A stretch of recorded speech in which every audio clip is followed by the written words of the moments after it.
नमस्कार। आज हम बात करने वाले हैं भारत के एक ऐसे हिस्से की जो अक्सर कह सकते हैं मुख्य धारा से थोड़ा दूर रहता है। हम बात कर रहे हैं यहाँ के जनजातीय समुदायों की। तो चलिए उनकी इस अनूठी और बहुत ही विविध दुनिया को थोड़ा और करीब से समझते हैं। तो सबसे पहले ये समझते हैं कि हम कितनी बड़ी आबादी की बात कर रहे हैं। देखिए 2011 की जनगणना बताती है कि भारत में 10 करोड़ 43 लाख से भी ज्यादा लोग जनजातीय समुदायों से हैं। अब ये आंकड़ा कितना बड़ा है, इसका अंदाजा ऐसे लगाइए कि ऑस्ट्रेलिया की कुल आबादी का लगभग 4 गुना है। मतलब वाकई में ये एक बहुत बड़ी संख्या है और इससे भारत में उनके महत्व का पता चलता है। अच्छा, तो अब सबसे बुनियादी सवाल पर आते हैं। जब हम ये शब्द सुनते हैं जनजाति, तो इसका असल में मतलब क्या होता है? कौन हैं ये लोग? देखिए, आसान भाषा में कहें तो जनजाति मतलब लोगों का एक ऐसा समूह है या समुदाय जो एक खास भौगोलिक इलाके में रहता है, जिनकी अपनी एक अलग, एक आम संस्कृति होती है और जो कह सकते हैं कि आधुनिक सभ्यता के असर से काफी हद तक दूर रहे हैं। तो ये एक बेसिक परिभाषा है जो हमें उनकी जीवन शैली को समझने के लिए एक शुरुआती पॉइंट देती है। एक और जरूरी बात, सरकारी भाषा में यानी ऑफिशियल डॉक्यूमेंट्स में इन समुदायों को अनुसूचित जनजाति या शेड्यूल्ड ट्राइब्स कहा जाता है। ये सिर्फ एक नाम नहीं है, दरअसल ये शब्द उन्हें कानूनी और संवैधानिक सुरक्षा देने के लिए इस्तेमाल होता है। अच्छा, इतने सारे अलग अलग समुदायों को समझने का एक बहुत ही दिलचस्प तरीका है उनकी भाषा। भारत के जो जनजातीय समुदाय हैं उन्हें हम मोटे तौर पर 4 मुख्य भाषाई परिवारों में बांट सकते हैं। ये हैं द्रविड़ भाषा परिवार, ऑस्ट्रो एशियाई भाषा परिवार, तिब्बती चीनी और इंडो यूरोपियन। मतलब आप सोचिए कितनी जबरदस्त भाषाई विविधता है यहाँ। तो सवाल उठता है कि ये समुदाय अपना जीवन चलाते कैसे हैं? उनकी रोजी रोटी का जरिया क्या है? चलिए अब उनकी आजीविका और जीवन शैली पर एक नजर डालते हैं। देखिए, वक्त के साथ साथ ना इनकी आजीविका का तरीका भी बदला है, विकसित हुआ है।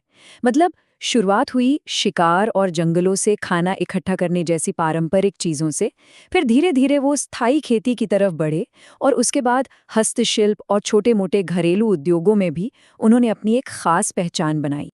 और इनके काम का जो दायरा है ना वो बहुत बड़ा है।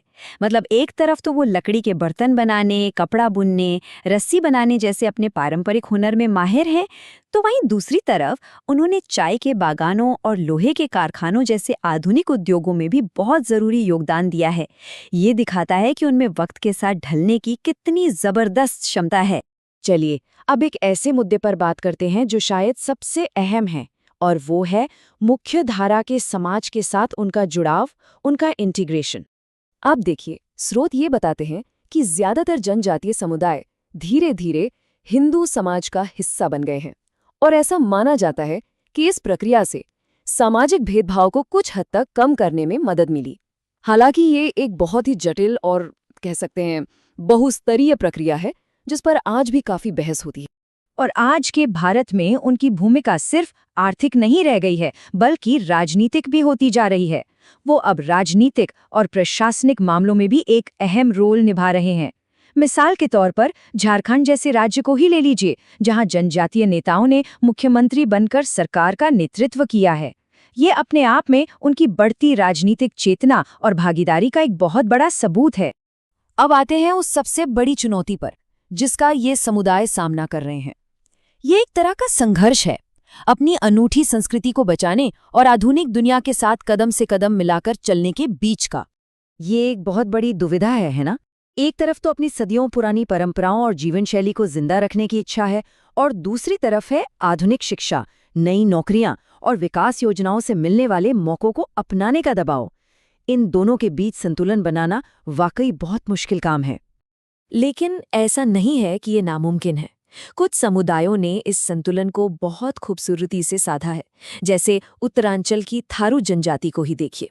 उन्होंने बाहरी समाज की अच्छी बातों को अपनाया, लेकिन साथ ही अपनी पारंपरिक संस्कृति को भी बचाए रखा, उसे खत्म नहीं होने दिया। ये वाकई एक प्रेरणादायक मिसाल है। तो चलिए अब इस पूरी चर्चा के आखिरी हिस्से पर चलते हैं और उन मुख्य मुद्दों को समझते हैं जो इन समुदायों के भविष्य की दिशा तय कर रहे हैं। अगर हम हिस्टोरिकली देखें तो जनजातीय आंदोलनों के पीछे 2 सबसे बड़ी वजहें रही हैं। पहली, आर्थिक संसाधन यानी जंगल और जमीन जैसे जरूरी संसाधनों पर नियंत्रण का अधिकार, और दूसरी सांस्कृतिक पहचान यानी अपनी अलग एथनो कल्चरल आइडेंटिटी को बचाने से जुड़े मुद्दे। यही दो चीजें उनके संघर्ष की नींव रही हैं। और ये सारी बातें हमें एक बहुत बड़े सवाल पर लाकर खड़ा कर देती हैं कि कोई भी देश विकास की दौड़ और अपनी सांस्कृतिक विरासत को बचाने के बीच एक सही संतुलन कैसे बना सकता है। ये सवाल सिर्फ भारत के लिए नहीं है, बल्कि पूरी दुनिया के लिए बहुत अहम है।